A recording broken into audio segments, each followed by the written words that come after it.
Herkese merhabalar, ben Huri. Huri Metek Mutfak'ta kanalıma mutfağıma hoş geldiniz. 5 yemek kaşığı pirinçle tam kıvamında sütlaç tarifi hazırlıyorum.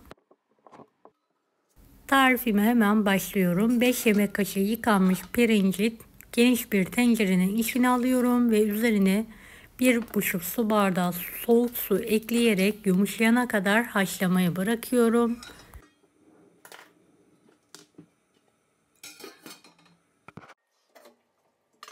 Evet, kontrol ediyorum.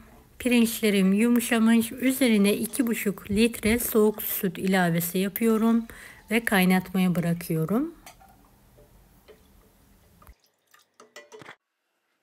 Kaynayan sütün üzerine 1,5 su bardağı toz şeker ekliyorum.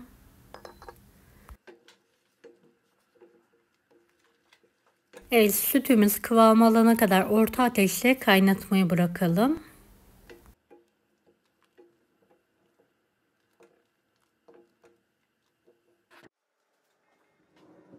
İki buçuk yemek kaşığı nişasta,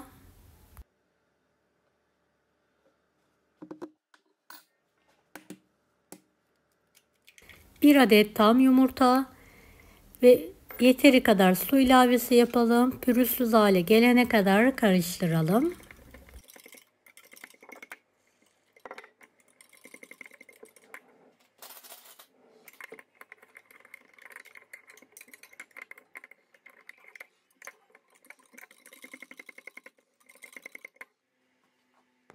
Evet, gördüğünüz gibi sütüm artık kıvam aldı ve azaldı. İçine 2 paket vanilya ekliyorum.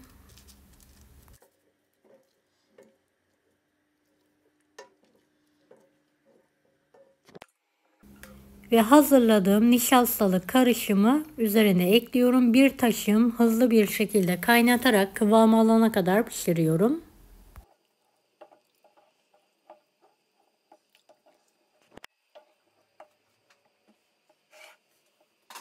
Evet, hiç başından ayrılmadan sürekli karıştırarak kıvam alana kadar pişirmeye bırakalım.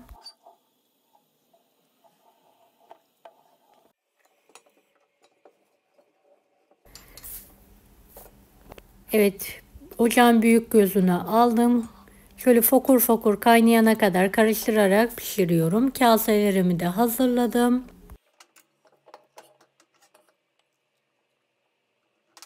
Evet, kaynadı. Eşit miktarda karıştırarak kaselerime sütlacımı pay ediyorum.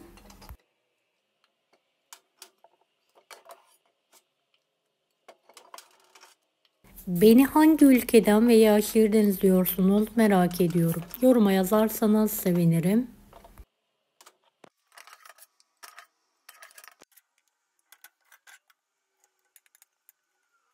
Evet, hepsini pay ettim. Şöyle 5 dakika tezgah üzerinde bekletiyorum.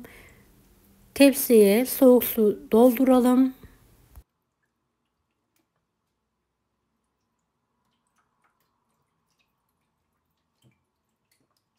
Evet, üzeri kabuk bağlamış. Hiç bekletmeden fırınımın üst ızgarasında üzeri şöyle nar gibi kızarana kadar pişirmeye bırakıyorum.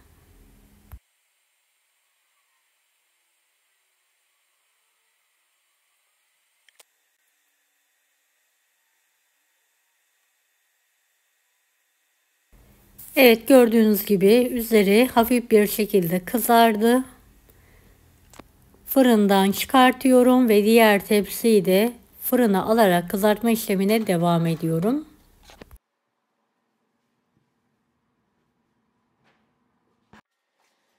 Son tepsimi de fırından çıkartarak kendi halinde soğumaya bırakıyorum. Daha sonra buzdolabına kaldırıyorum. Tam kıvamında fırın sütlacımız yemeğe hazır. Deneyecek olan herkese kolaylıklar dilerim. Allah'a emanet olun. Hoşça kalın.